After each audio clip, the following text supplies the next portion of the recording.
లక్షల కోట్ల రూపాయలు మఠానికి కార్యక్రమాల నిమిత్తం దానం ఇస్తూ కూడా ఎక్కడ ఒక్క మాట చెప్పరు. తెల్లారకట 4:30కు వస్తారు, 6:30 వరకు ధ్యానం చేసుకుని హారతుల్లో పాల్గొంటారు. వారి దారిని వారు వెళ్ళిపోయి వారి వ్యాపారాలు వారి వ్యవహారాలు చూసుకుంటారు. ఈ మఠంలోనే ఉన్నారు, ఈ మఠంలోనే ఉన్నారు.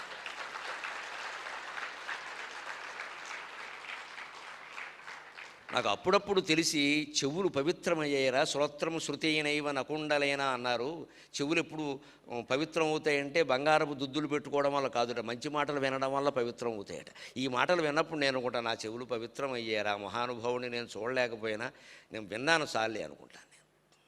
ఒక్క మాట మాట్లాడరండి, ఎవరితో ఇచ్చామని చెప్పరండి. వస్తారు, వారు చేసేస్తారు. తెల్లారగట్ట 4:30 వస్తారు, వారి కారులో వారు వస్తారు, ఎవరిని ఇబ్బంది పెట్టరు, ధ్యానం చేసుకుంటారు, హారతుల్లో పాల్గొంటారు, వెళ్ళిపోతారు. మళ్ళీ తర్వాత వాళ్ళ వ్యవహారాలు వారు చూసుకుంటారు. ఎందుకంటే మరి అవి చూసుకోకపోతే ఈ దానాలకి డబ్బు ఎక్కడిది? ఇది నిజమైనటువంటి సేవ, ఇది నిజమైన దానం. ఎక్కడా ప్రచారం కోరుకోరు. మనం 5 రూపాయలు దానం ఇస్తాం, 500 పెట్టి ప్రకటన ఇస్తాం జిల్లా అనుబంధంలో.